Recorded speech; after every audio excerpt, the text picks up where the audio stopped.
Alright guys, you may have seen these new fare distributor machines here. These are the newest ones, and I'm going to show you guys once again how to use these. I did a video a while back when they first came out, but I'm going to show you again here the different features there are. I'm going to be using money, cash to pay. So we'll go to English here, and for me I'm going to be buying an evening pass. So you'll see there's different options. There's the occasional card, which I'm going to be buying. There's also, if you want to buy a fresh Opus, plastic Opus card, you can also change the settings to dark mode, which is kind of cool, easier on the eyes. You can change the language.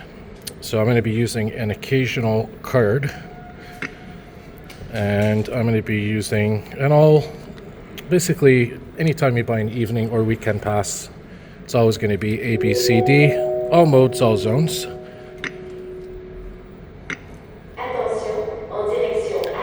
And that's one trip, two trips. You have different options. For me, I'm going to be using the unlimited evening.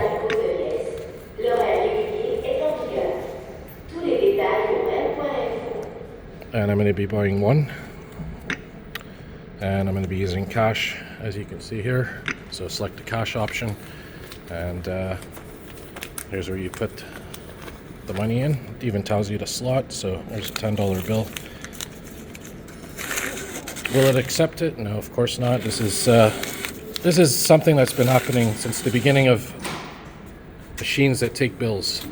That was only 2 attempts, so I got pretty lucky.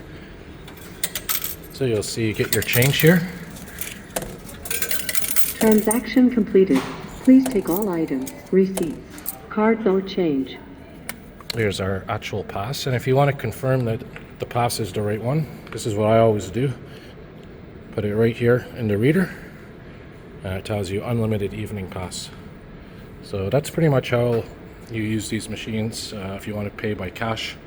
And of course, if you want to use a credit card, there's the credit card option here, debit card. They even have the tap option. So there you have it. Pretty cool ARTM state-of-the-art machines. So there you have it.